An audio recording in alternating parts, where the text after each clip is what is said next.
Hey, I'm Susanna Lanier, actor and acting coach for over 25 years. I'm Jess Greenberg, casting director for over 10 years. We're here to help you navigate this crazy, creative, and sometimes chaotic journey into the film and television world. We share our insights as to what works. And invite some pretty spectacular guests to share more ideas to move you on your journey. So without further ado, let's get into the show. Hi, everybody. Today we have the privilege of speaking with Sarah Booth, who's one of the series regulars on the hit show Three Pines. Yay! Hello. Welcome, Sarah. Hello. We're so happy you're here. I'm happy to be here. Yes, thank you so much. So generally how we start is we'd like to know like your origin story and how you got into acting. Sure. So when I was growing up, I grew up in a small cow town, as they call it, just south of Montreal. And I competed in the horse world. I danced, I did all those things. So I loved, I guess, being in front of people, performing, that kind of thing. But I never thought acting was a career or a job. I never even had that thought. And in high school, they started an arts program. So there was a dance program, music program, and also an acting program. And they put on a play. I got cast in it and I was like, uh-oh, I love this. Can I do this for the rest of my life? And I figured out you could, because actors are real human beings. I just never put those things together, I guess. And I researched and found that there was an amazing theater program in Montreal. So I auditioned, got in, and did the 3 years of training. And then, broke out into the Montreal scene thinking I would be hired for every project. And then soon realized, let's put on our own work and make our own plays, because that's what you have to do in this business. Yeah. Yeah. For sure. So you did Dawson Theater? Yeah, I did Dawson College. Yeah, the 3-year professional theater program, which helped because not only do you learn the craft, but you also learn how to stage manage, hang lights, run a show, all that stuff. So we had a lot of, I guess, power when we graduated from that program, because we were able to, create our own work and try to find our agents and all that fun stuff that you do in your early 20s. Oh, yeah. Well, it's funny because in one of our earlier episodes, me and Susanna were talking about like goal setting and mindset. And I actually brought up Lululemon, which is how we met years ago. And I had found one of my papers where we would, I don't know how often we did it, but we would do goal setting with all the staff. And one of my 10-year career goals was having my own agency, which I never even remembered that I had written. Wow. And it was so funny to see. I'm like, oh, wow, this has been in my head for a really long time, since CJEP, when I started working there. So yeah, anyway, I wanted you plant seeds, right? I remember I was pursuing acting at the time, and I remember writing down, I want to be a series regular on a show, or, all those things. And it's fun to find those memories and be like, wow, I did it. Yeah. It's pretty amazing. I remember actually when I was down in LA, one of my friends asked me, they were like, it was shortly after I did Law and Order. And they were like, so do you consider yourself successful? Have you found success? And I was like, that's a great question.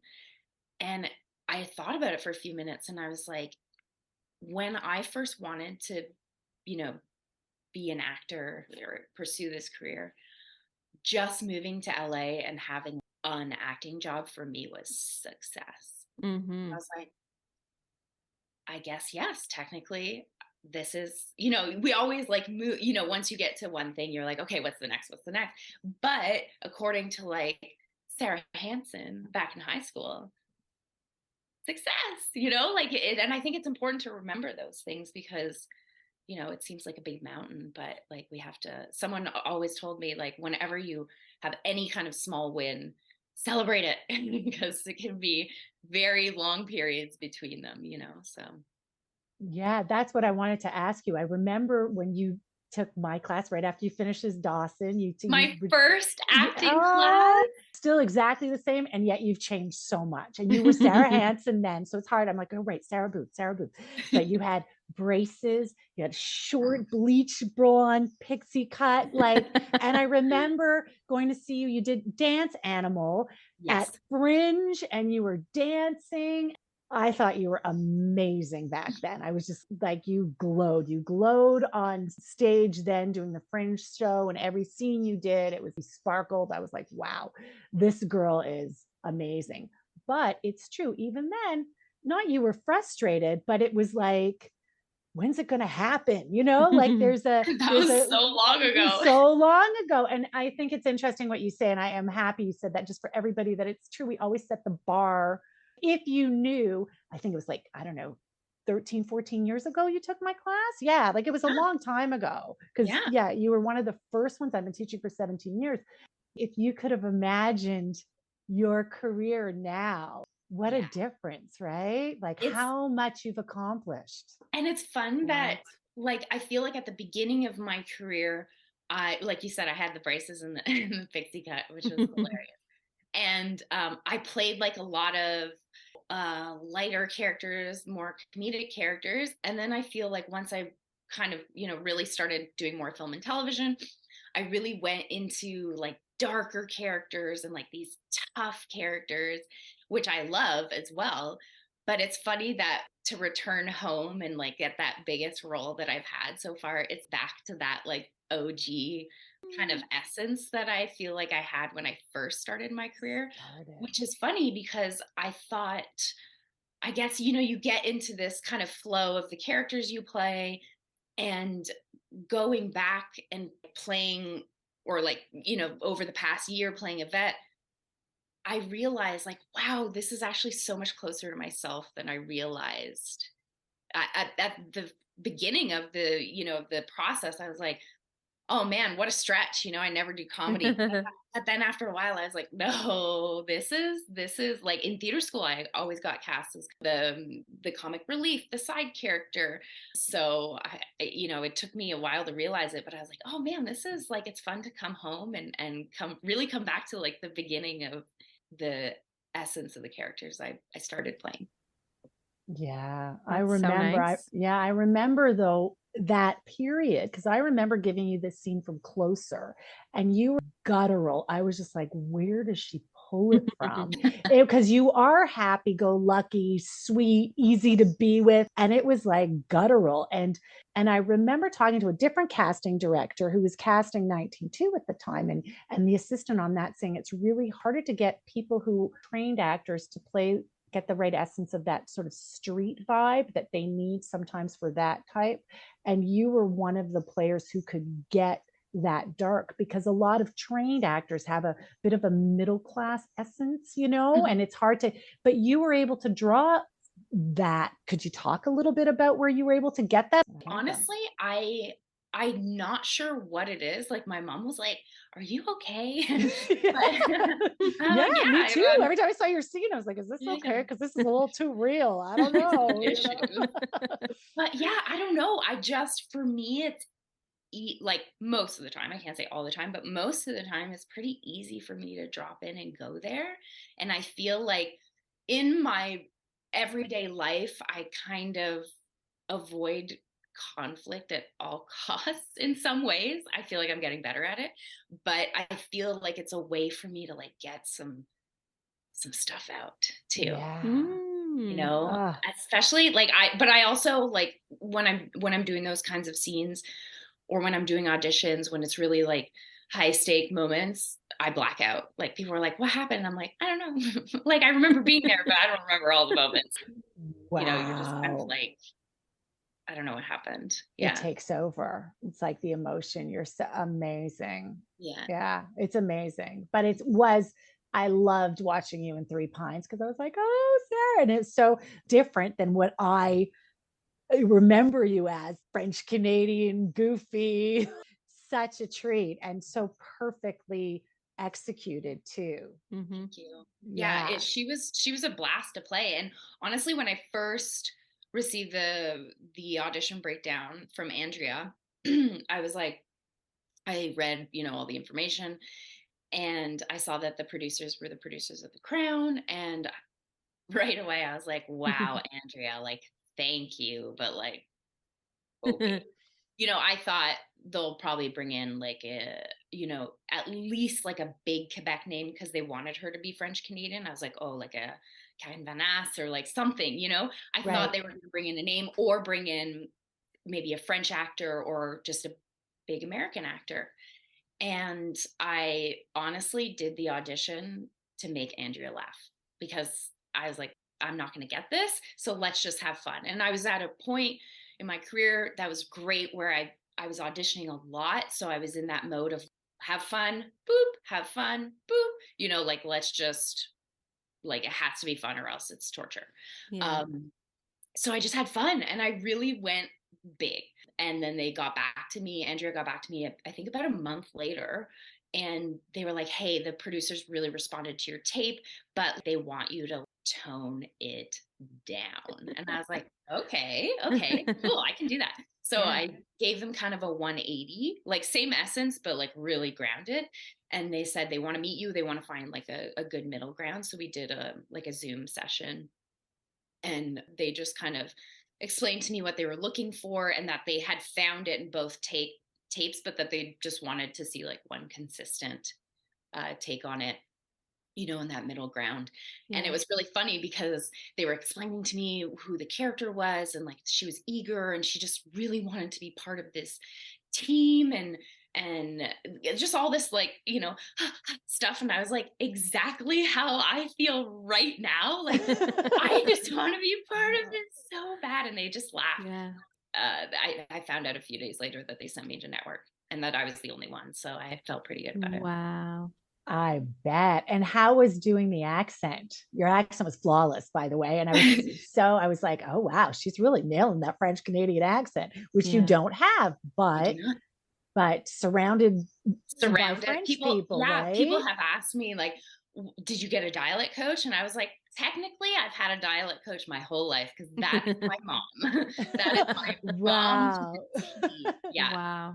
Yeah. Like it's just like she'll sometimes say words in English that like she mispronounces them and I just like hold on to them. I'm like, ooh, that's a good one. Like the other day she's doing construction right now on her house and she called the scaffolding the scaffolding. Yeah. And I was like, oh, I'm gonna use that one day. Like so I just take inspiration from her. She calls the Wi-Fi Wi-Fi. It's hilarious. So you've been training for this your whole life. My whole life. My whole life. Yeah. That's amazing. Yeah. This is so fun. So I do want to like go back a little bit. So you graduated the professional theater program. Did you said you were starting like to produce your own projects right away? Yeah. I had great expectations coming out of theater school that I would just like, get an agent and boom, boom, boom. And, which is great, good to have those expectations, but quickly realized that, I chased my agent for a year and she told me, I cannot put you on my roster if I've only seen you play like 40 and like 80-year-old women.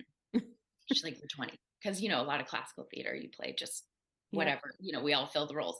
So I was like, okay. So I put on my own shows and I invited her and she came to see Dance Animal. And right after she just saw Dance Animal, she was like 15 minutes later, I got an email from her. She's like, I'm signing you. I was like, yes. So it was really to like get our name out there and, try to get representation and And so then when did you move to LA or had you gone to Toronto at all? Or I went to Toronto first. So I had done a French television series in Montreal called Trente Vies, the soap opera, which was like the best training of my career. They're like, here's 30 pages, go. It was intense. But so after that, I had made a little bit of money and I was like, okay, like what's next? And I was working in Montreal, like, a lot of day players and stuff like that, which was great. So I was just excited to go to Toronto and try to make the next big city happen. And I moved there and immediately booked Helix. And I was like, oh, of course. So I was kind of doing the back and forth, which was fun, exciting. And I could not get good representation in Toronto. I couldn't get, sorry to anyone who repped me. And I couldn't get an audition. Like no one wanted to see me. It was just like, no one really cared. So me and my husband said, you know what? Let's go to LA. We had made a movie in Windsor. We were living in Toronto at the time. We sold it to Universal Studios. So we said, let's go to LA, have a few meetings.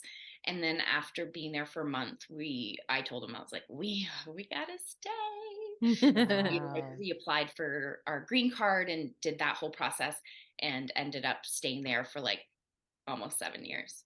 Wow. Yeah, coming back for work a lot, but it's yeah, like I just fell in love with the hustle of the city, the vibe of the city. I felt, and especially after being in Toronto and feeling like I was really just like spinning my wheels for 2.5 years, I was just ready to like do it, you know. Yeah. And did you feel that if it's going to be hard, might as well be hard in LA? Like if Toronto wasn't, it was like, well, why am I going to sit here being frustrated? Might as well go to LA. Go big or go home, baby. Go big or go home. That's funny because I've never heard that. I went to Toronto and it was just, well, I'll go to LA because yeah, there was nothing. Like I was it's so not frustrated. happening. I had like 4 jobs and I was depressed, you know. I assumed that after moving there, you know, I got my first big recurring role on Helix and I was like, okay, this is gonna like open some doors. Like this is a big deal. And it was just, I don't know, Toronto's hard to get into.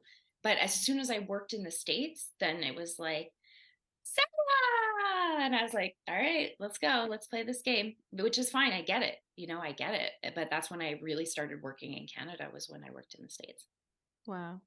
Yeah. So yeah, that's what I always felt, was that like I always knew that you were around. Even though I knew you were in LA, like you still had a good presence in Montreal and I guess Toronto too.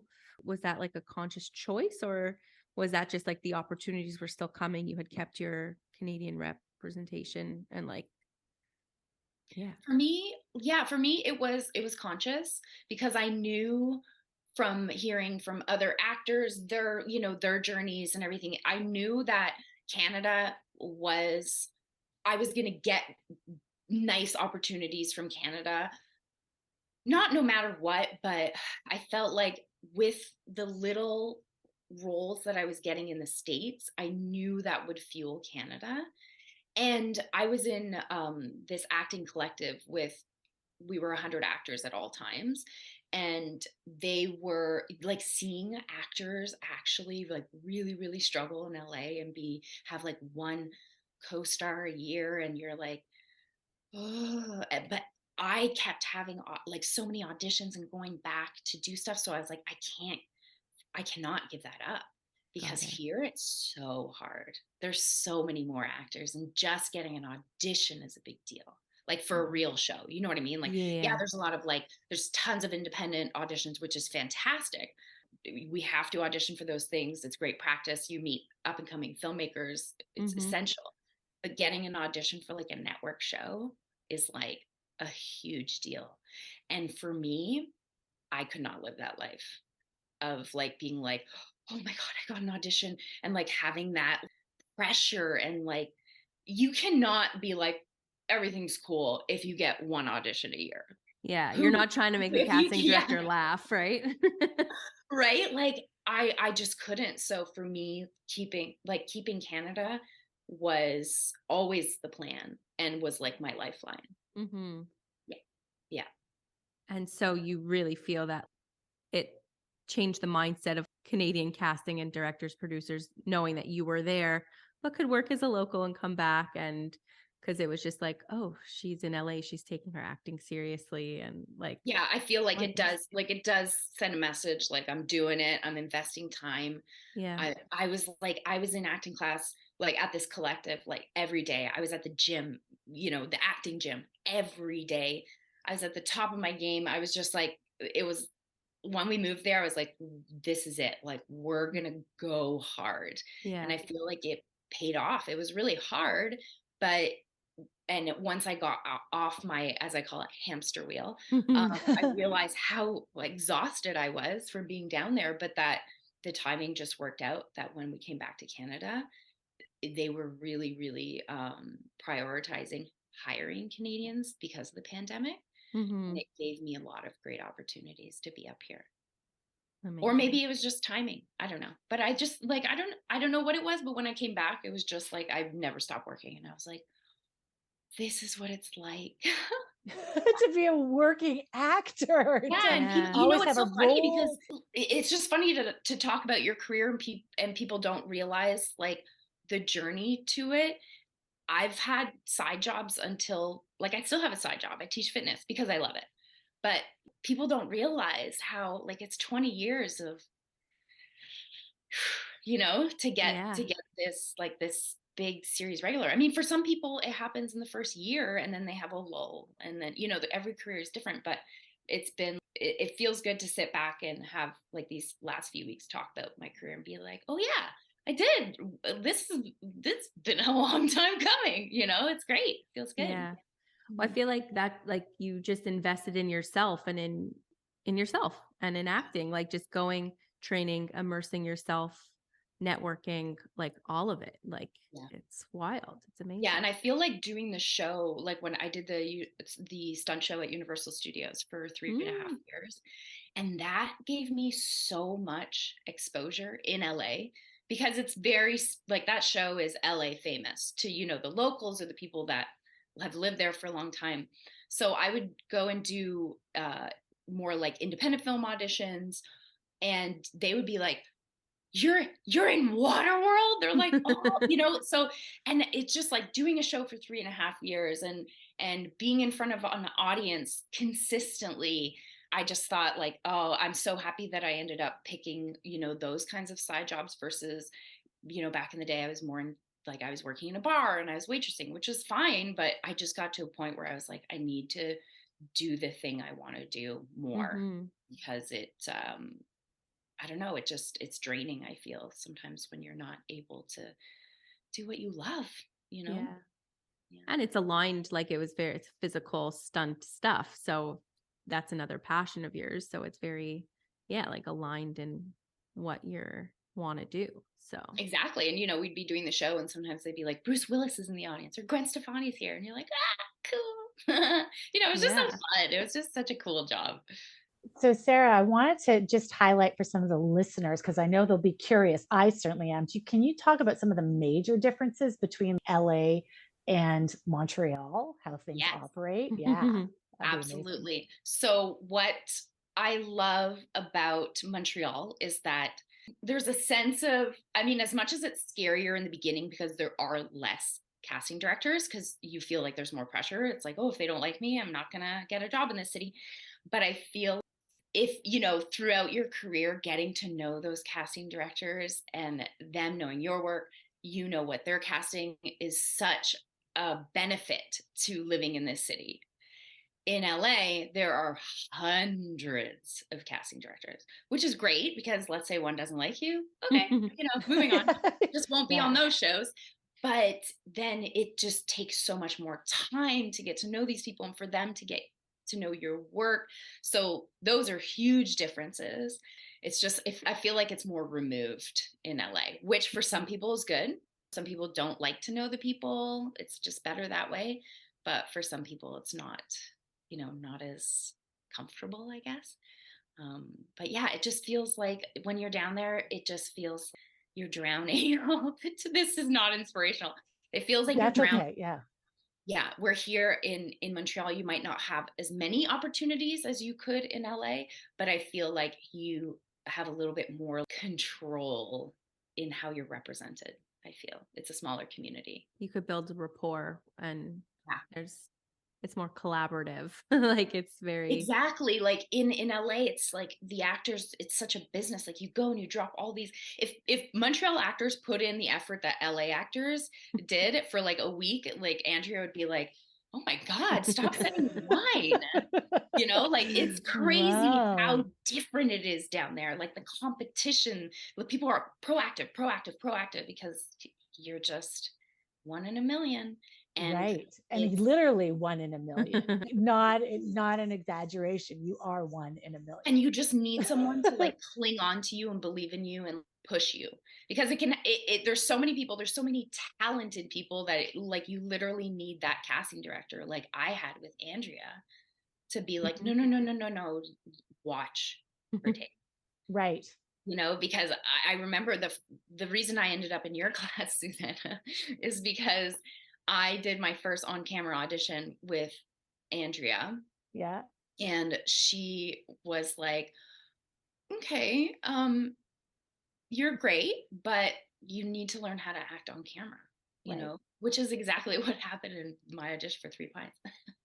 You need to like tone it down, which is funny. But and then she was like, you should go see Susanna. And that's how I ended up in your class. But I could have easily, if it was an LA audition, I could have easily walked into that audition, did what I did, and them turn to each other and be like, what a shitty actor. And then Right. never known, Right. how to like translate it. So I'm like, thank you so much. It was Sean, actually. Sean was like, Yeah.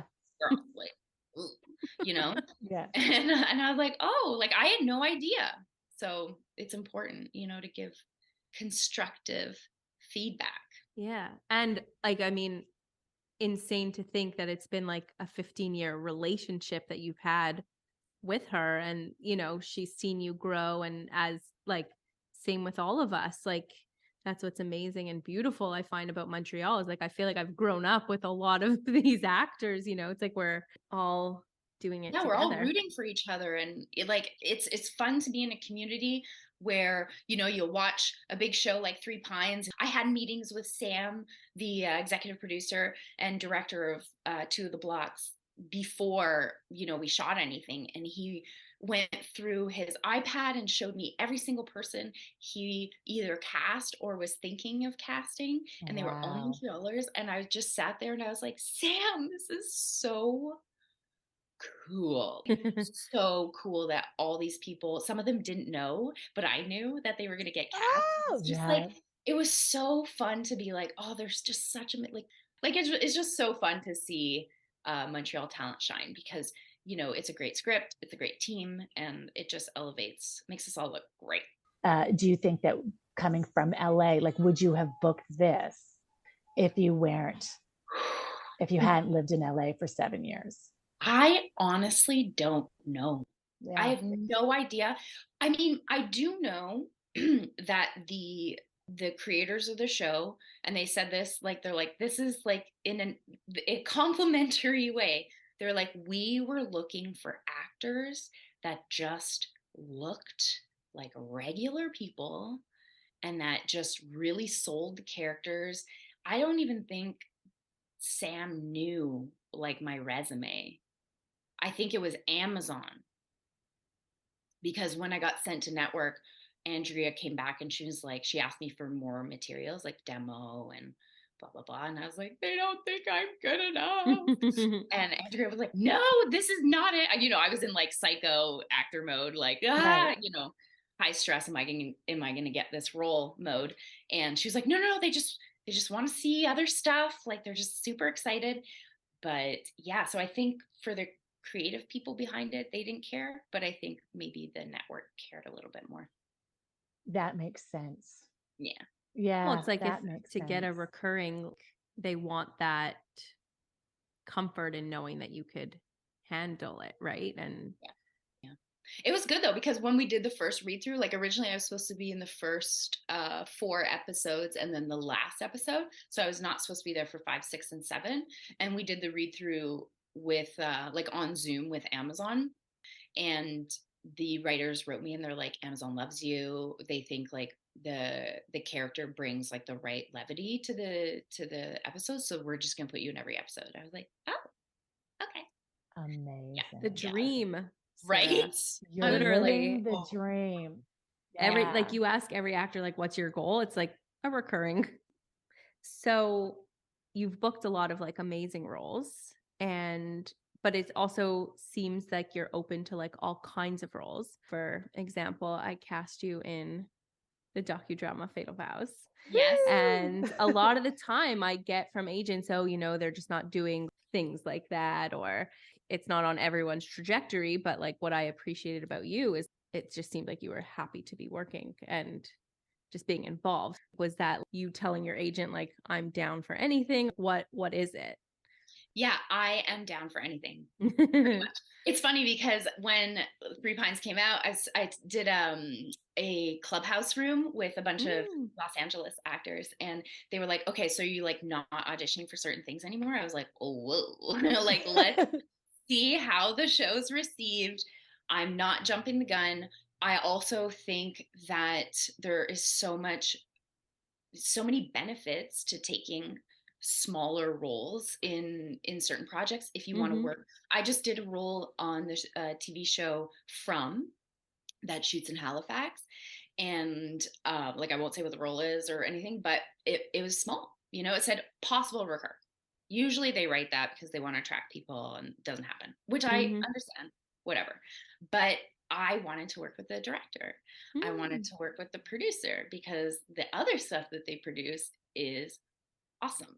Yeah. And I got to go to Halifax for a week and hang out and drink beer and eat fish. And also, when I was on set with the kids, I was really good with the kids. And the producers came up to me at the end of the day and they said, "What you did today will not go unnoticed." And I said, "Great."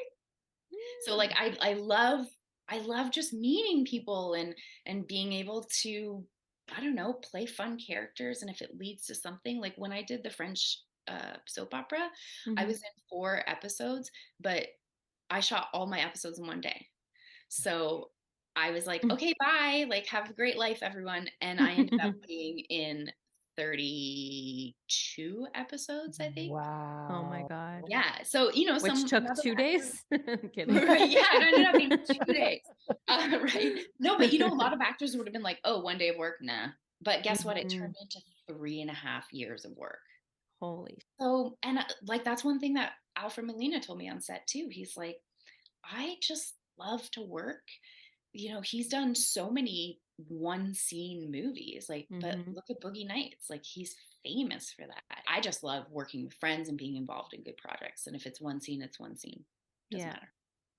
Because you never know where that one scene can lead you. You never know, Yeah. like you never, like Jen reached out to me today, a few days ago, that directed my episode of Fatal Vows.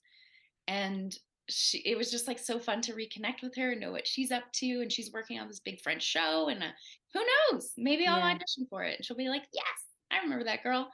But yet what you're saying, Sarah, though, it fits so well with what Jess and I are doing with this book, The Room. We do it more for audition purposes. If you go in for a smaller audition, and even if it's not your casting, go in with the right attitude because they'll remember you for something else. It's happened to me so many times. Yeah. So many times, because that's the thing. When you're going in for a role, sometimes it's hard to know what someone's essence is from a headshot, or from, if their work isn't similar to what you're casting, it's hard to know someone's essence. And sometimes you'll walk into a room and visually you were good for the part, but all of a sudden they're like, "Ah, shit, no, she's not. She's not this part, but we really like her and she's really talented and she seems like a really fun person to work with." And they'll remember you, like that's the thing. I've been on the other side of the table as well when we were doing Scarehouse, and we had to cast 8 women, and I wanted to cast all of my friends because they're all so talented and so fun. So who doesn't want to make a movie with all their friends?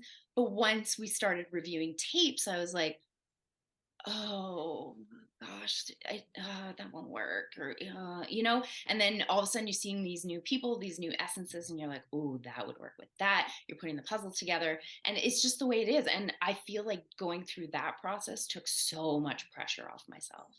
To do it like the other side and seeing the casting process and seeing that like there's so many things at play. And it's not about you, know, and also at the end of the day, like, it's not, yes, you have to be talented, but there's like certain levels of talent that you need for certain roles. And and it's just so like there's no rhyme or reason to it. So many people ask casting directors like, what can I do to book more roles? And it's like, just keep auditioning, man. Like if there was a secret potion, trust me, it would have been sold for a lot of money Yeah. and people would be drinking it. But it's like there's no pattern to Yeah. anything.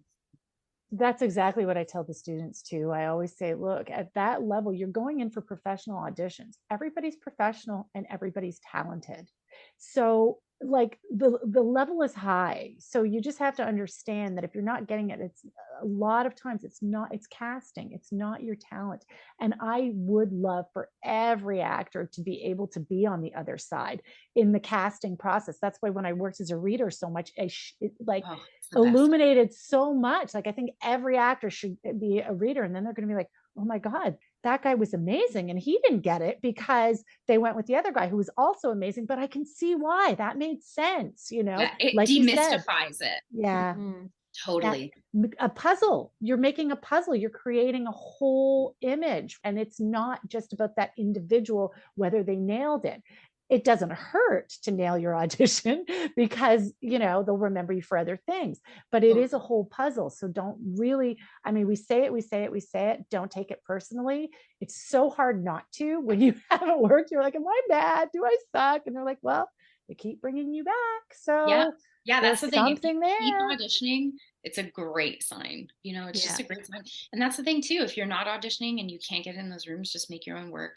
Send it to casting directors. Sorry, it's probably annoying, but like Too when I bad. was No, but I like to go to like shows, like if yeah, you people always invite come out me. and support. Yeah. It's I great. love it because like you see more than just a 3-minute audition or two, like, you know what I mean? It like you're talking about the essence, and I call it vibe or energy or whatever it is, chemistry. Like I want to see that. I like to follow actors on social media to see like who they are as people, like all of that, because it helps so much. And And Yeah, I speaking of agree. creating your own work, I wanted to ask, you are married to a filmmaker. I So am. how's that? Has that supported? How's that working together and supporting your acting? And I guess that's easier to go ahead and make your own work if things get lull because you have, a Yeah, partner Filmmaker. right have some there. resources. Yeah. Yeah. Well, it was Amazing. really funny because when me and Gavin got married, we knew that, we both wanted to pursue this career and that we could pursue it together quite easily.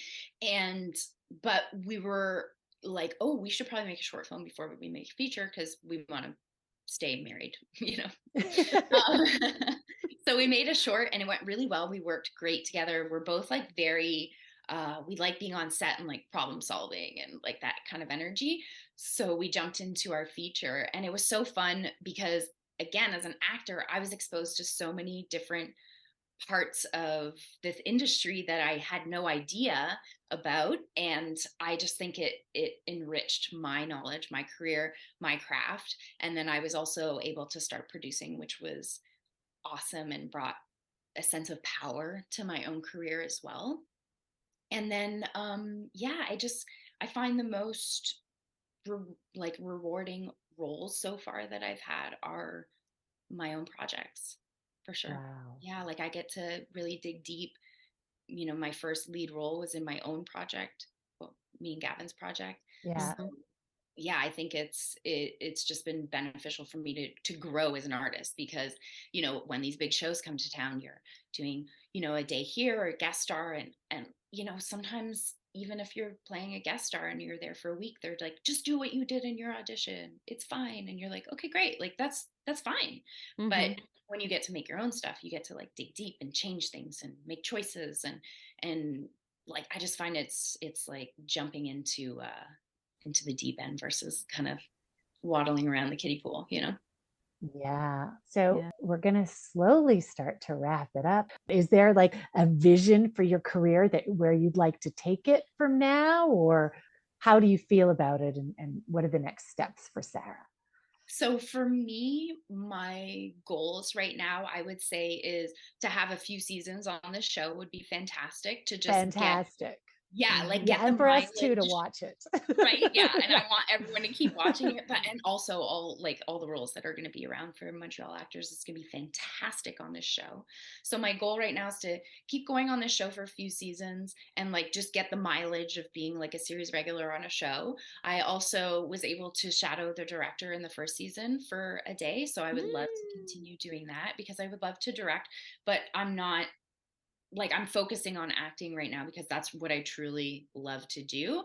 And but I do know that one day I do want to direct. So I just want to keep, keeping that going. I was like, when I'm 50, that's my goal right now. And I just want to, I haven't done a film in a while. So I would love to do an American film or an indie film or something, just different and fun. I'm excited to see where this show will take my career. Like I would love to do more comedy, but I think always a mix between acting and producing my own stuff for sure. Yeah. That's amazing. And do you plan on staying in Canada, or are you going to go back to the States, or what's the Oh, plan we there? do have a green card, so we have to spend half of our year in the States because Okay. I've been doing a show. We're able to have a little bit more flexibility because of work, but we will have to go back to the States and invest some time to eventually get our citizenship. So we have a little bit more flexibility in Right. where we live, but the plan is to have home base in Canada and also have a place in LA.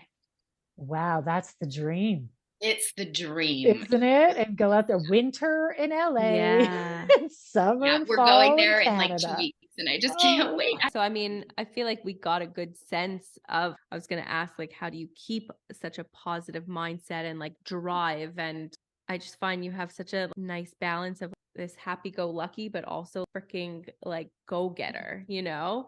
But like, I was telling Susanna even before we started, you internalize it, like we could feel it and it feels amazing to be around it. You don't, it's like, it's not annoying. I can't explain it. No, Like, totally. It's yeah. not like I, yeah, yeah, yeah. it's Yeah, yeah. not like, yeah, like I'm gonna go do that. Like you really like internalize it in a healthy way. It's really for you. But like, so how do you do it? Wow. I think honestly, it probably comes from like the producer side of my brain where I'm just always in problem solving mode. Okay. Where, obviously I have terrible days where I'm like, why am I doing this? Of course. But obviously right now it's great, but it's not always I'm a series regular on a show. Like it's not Mm-hmm. always that. But I Yeah. think that I just keep immersing myself in you know, reading positive things. Again, having a little bit of control in my career is really beneficial Mm-hmm. because if nothing's happening in my uncontrolled lane, I can always go to this lane to distract myself, which is really nice. And I think that's something important. I remember in theater school all our teachers being like, have some really healthy habits. And we're yeah. all like, what? I just want to act, that's it. And you're like, oh right, because it's not in your control all the time. You can't just like sit in your room and act. I mean, you can, but you know what I mean, like it's different. So I think just surrounding myself with similar people has been really important for me. And Mm-hmm. Gavin, days that I feel like I don't want to do it, or like those dreadful days, like he's there to support me and vice versa. So that's really nice too. For But sure. yeah, I'm very much of the mindset that once you get to one place, it's like appreciate and then like what's next. Mm-hmm. Yeah, because I feel like sitting and not having like that drive or that goal is that's scary to me. Right. Yeah. Well, I think, Sarah, this is just my feeling. You are a true artist. And if you don't have that creative outlet, you will get depressed. That's why so many artists get depressed. And so that's why it's so important to keep, whether it's, getting booked, because like you said, we can't control the actor for hire. We do our best, but casting and building a puzzle and blah, blah, blah, that all happens. But you are an artist who needs to continually express herself through her art and her craft, right? Yeah.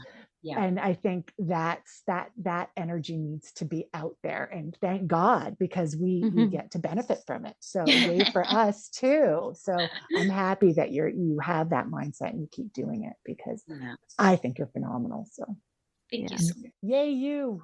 Yay me. Yay. Yay us. Yeah.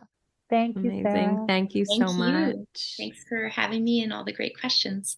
So for today's takeaways, keep creating your own work, audition to have fun, and not all days are going to be good. So enjoy the upswings. And even if a role may seem small, with the right attitude, you can inspire people and inspire change. Thanks, everyone. See you Thank next you. time.